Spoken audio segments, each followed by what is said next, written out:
In our peaceful African village under the golden sunset, Ngozi, a young, loving, and beautiful wife, well prepared to welcome her first child with her husband Emeka. But unknown to her, that night would change her life forever. They waited in anticipation for the arrival of their bundle of joy. While in another part of the same village, a woman also waited in fear for the arrival of her baby. Her husband had threatened her, if you bring home another child, another baby girl, I'm going to throw you out of my house. You've had three girls, and I need a boy who would bear my name when I'm gone. So, if you know what is good for you, give me a baby boy, he threatened her. So Ngozi connived with the midwife at the clinic to switch her child, if she had a baby girl, with any baby boy that would be born in that clinic the same day she had her baby. This wicked plan was put in motion. And on the day that Amaka gave birth to her baby, it was a girl. She wept bitterly. That same night, Ngozi came to the hospital in labor to deliver her own baby. Amaka prayed desperately that Ngozi would have a baby boy. And as if her prayers were heard, Ngozi actually gave birth to a baby boy. After so much labor and shouting and crying, her baby boy was born. It's a boy, the midwife whispered to herself as she quickly took the baby out of sight before Ngozi could even recover from her pain. She pretended as if she was going to clean the baby, and she immediately switched the child with Amaka's baby girl and brought the baby girl to Ngozi, who was still weak and tired from childbirth. Ngozi took a look at the baby girl and her heart was filled with joy. She's perfect. She's so beautiful. She is mine. The midwife smiled cynically and didn't say anything. And unknown to Ngozi, her real child was at that moment in the arms of another woman. Hmm. This evil plan took place, and it was only Amaka that knew what had transpired that night. The rest of the hospital did not know what really happened. So Ngozi and Emeka took their baby girl home and named her Adora. They loved her so much. They doted on her. They adored her. She was their joy. She was their light. She brought so much happiness to their home that they couldn't but love her so much. The entire village also loved her because she was such a happy little girl as she was being raised in so much love. The entire village all participated in taking care of this beautiful girl, just like her name signifies, Adora, meaning the daughter to the entire village. Adora grew a happy soul till she was 5, and that was when destiny took a turn that no one expected in the whole village. It was shortly after she turned 5 that she fell ill. She was so sick that she could barely lift her little arms. Her parents were worried. They never took their eyes off her. She couldn't eat.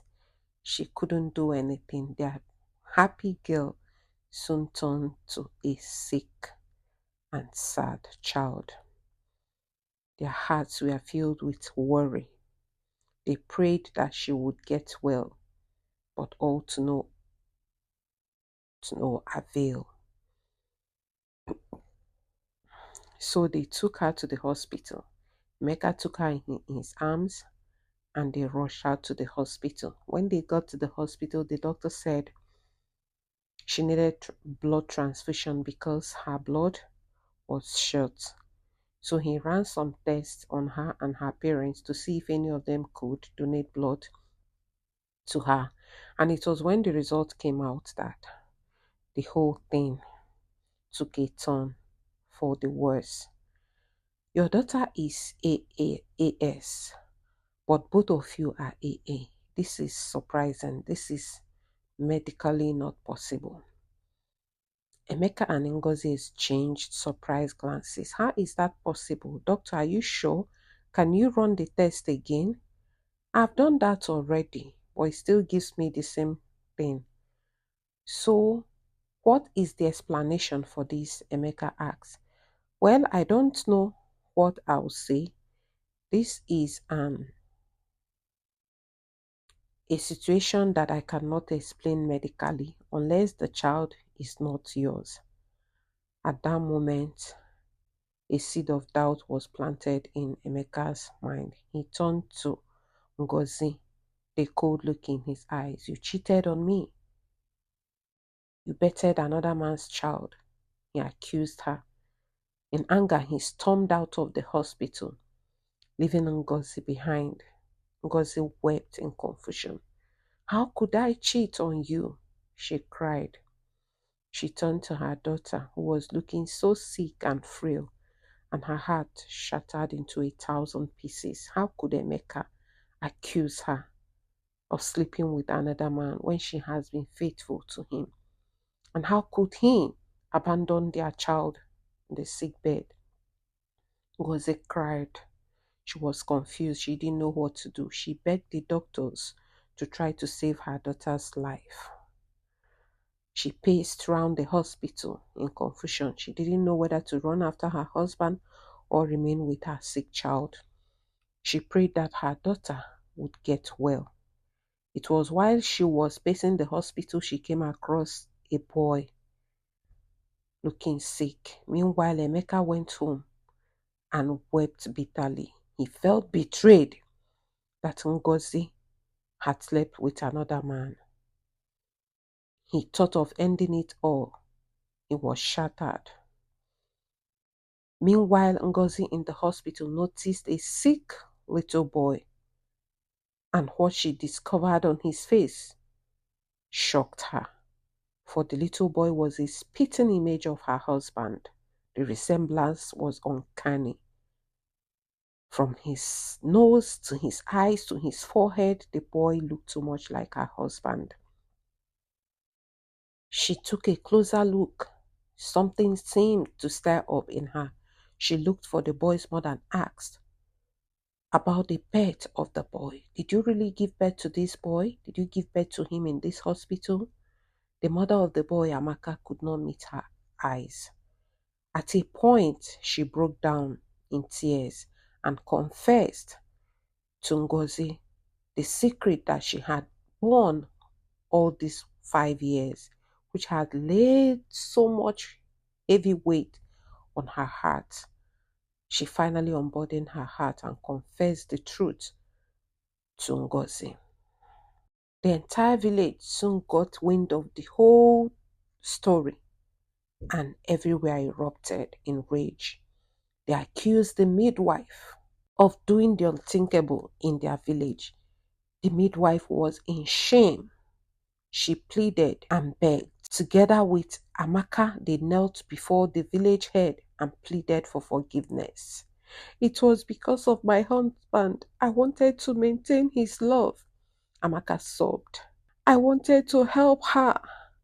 I couldn't help it, the midwife also sobbed. They begged the entire village to forgive them.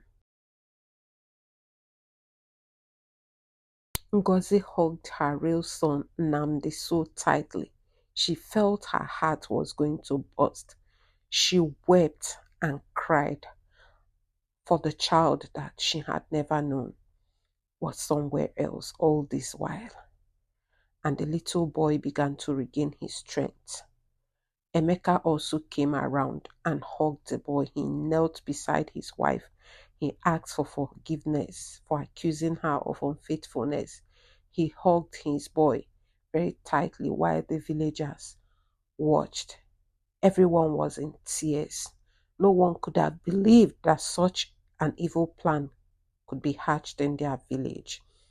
Adora was brought to them too as the whole family cried and wept in each other's arms as they tried to take in all that had happened within such a short period of time.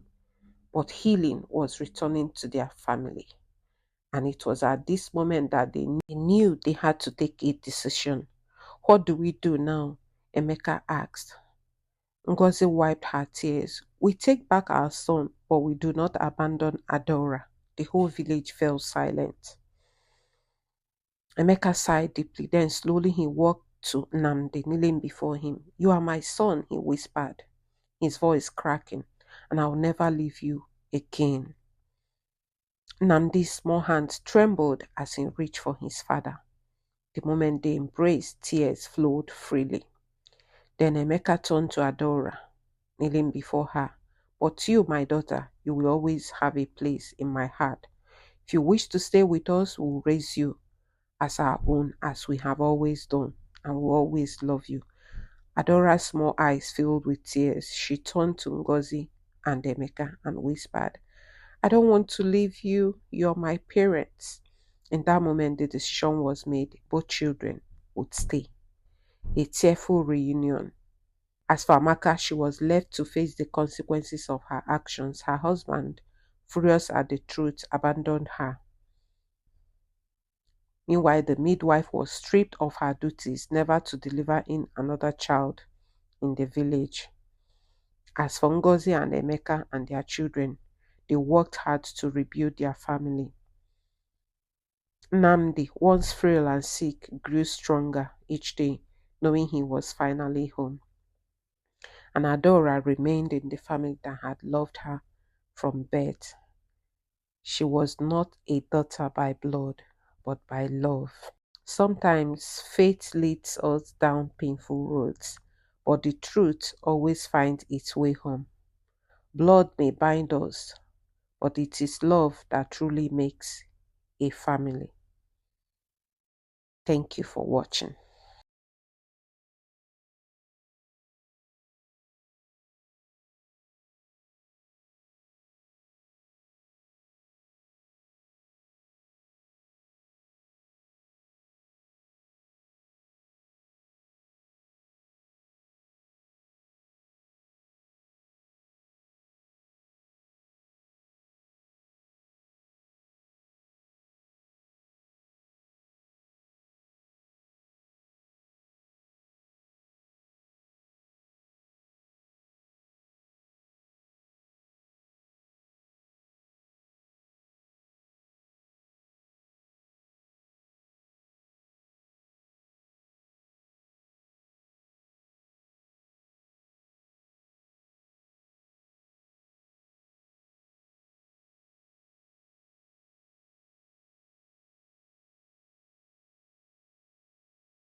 She went back to the woman and asked, did you birth this child in this hospital?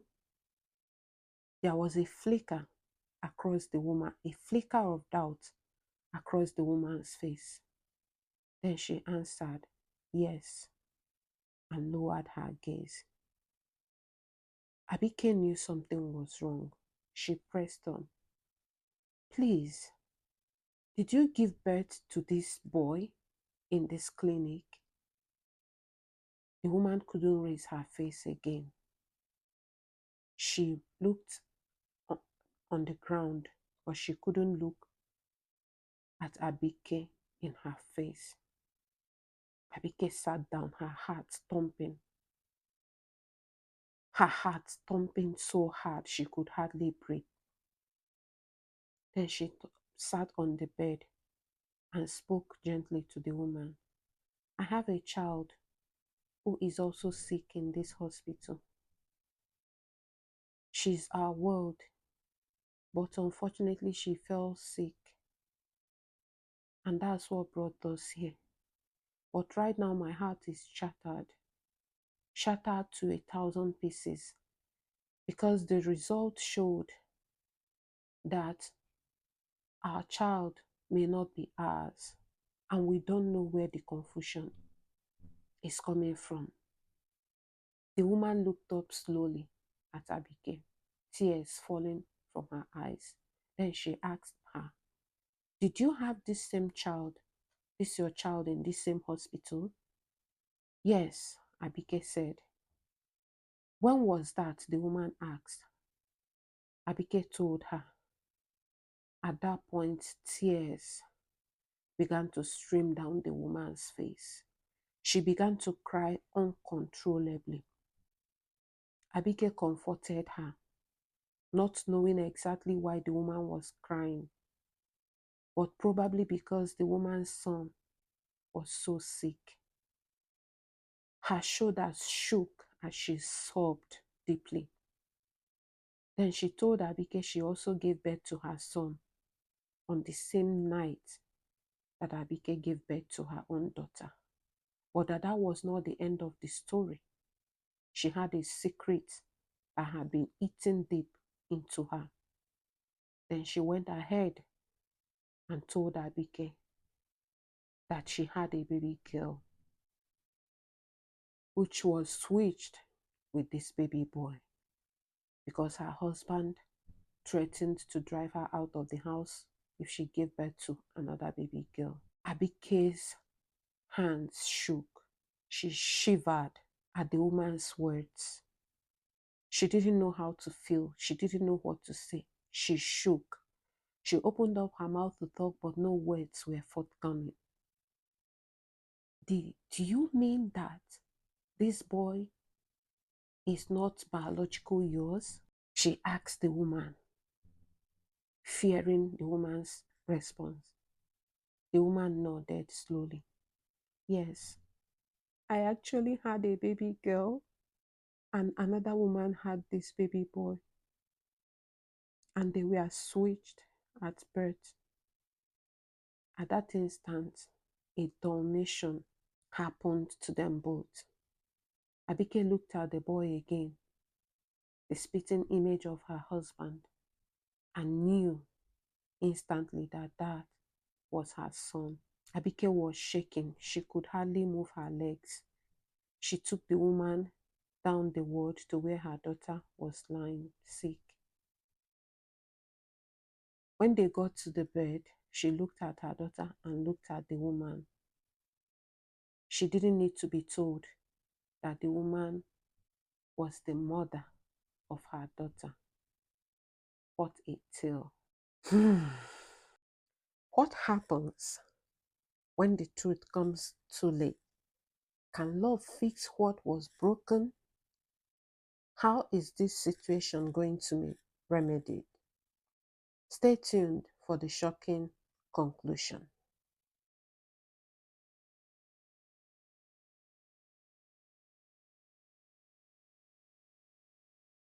Abike and Ireti soon learned from the nurses that the wicked midwife was no longer working in the hospital.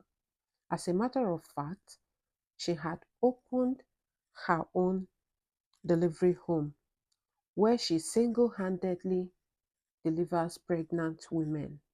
And of course, she had a free reign to perpetuate every other vices that can be imagined.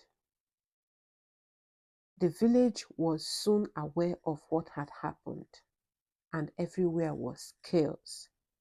People gathered in the market, at street corners, whispering, arguing, and pointing fingers. Jide was torn. He didn't know what to do. He had accused his lovely and beautiful wife wrongly. Can he win her trust ever again? Abike was broken. What would become of their girl, whom they loved with their lives? Ireti was shattered. The truth had come to limelight. What would her husband say?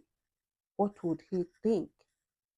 What was the fate of their dear son who was lying ill in the hospital? The chief of the village soon called for a meeting, demanding justice. The midwife was called. She came trembling with shame and confessed everything. I was wrong. I was blinded by greed, she muttered. The entire village murmured and nodded in agreement with her. She was truly blinded by greed. Ireti, the woman who had taken the son, knelt on the ground weeping. I only wanted to please my husband. I only wanted to win his love again. I never meant to hurt anyone. The entire people shuddered. How could people conceive such evil and deceit in their hearts? Jide had been silent the entire time during the village meeting. He had accused Abike of betrayal, but now the real betrayal had come from outside their home. He stared at the little girl he had raised for 5 years, Itinu, the child he once thought was his daughter. And then he looked at the frail little boy, Tunde, his real son. His heart was in pieces. What do we do now? He whispered. Abike wiped her tears. We take back our son, but we do not abandon Itinu, she said, with determination in her eyes. Never, we do not abandon our little girl. The village fell silent. Everyone waited for Jide's decision. Jide sighed deeply. Then slowly he walked to Tunde, kneeling in front of the boy who was now looking strong, as if he waited for the truth to come to limelight before getting better. Itunu was also up, to the surprise of the doctors and the nurses. You are my son, he whispered, his voice cracking and shaking, and I will never leave you again. Tunde's small hands trembled as he reached for his father. The moment they embraced, tears flowed freely. The boy could not really understand what was going on, but he was grateful for the embrace and the hug. He cried without knowing exactly what the situation was all about. Even Itinu could not comprehend all that was happening. Then Jide turned to Itinu, kneeling before her. But you, my daughter, you will always have a place in my heart. If you wish to stay with us, we will raise you as our own. We will love you as we have always done. Itinu's small eyes looked from his mother, Abike, to his father, Jide, and whispered, I don't want to leave you. I don't want to go anywhere. You are my parents. In that moment, the decision was made. Both children would stay. As for Ireti, she was left to face the consequences of her action. She lowered her face in shame, weeping profusely. Her husband, furious at the truth, abandoned her, true to his words. The chief ruled that the midwife was never to practice in the village ever again. She was never to deliver another child, another woman of any child. The village had learned a painful lesson. Lies, no matter how well hidden, will always be revealed. The truth, no matter how long hidden, would always come to light. So, as for Abike, Jide, and their children, they worked hard to rebuild their family. Tunde, who was once frail and sick, grew stronger each day, knowing he was finally home. Itunu, as joyous and as bright as ever, regained her strength and was her bubbly self again. She was so overjoyed to learn that she now has a brother the same age as her, and both could actually pass for twins. What a happy ending for the Jide and Abike's family.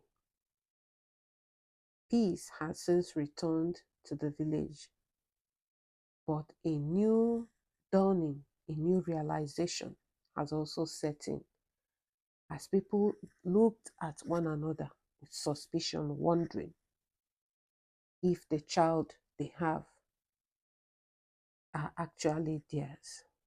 And only God knows if this feeling would ever leave the village. Hmm. Sometimes fate leads us down painful roads, but the truth always finds its way home. Blood may bind us, but it is love that truly makes a family.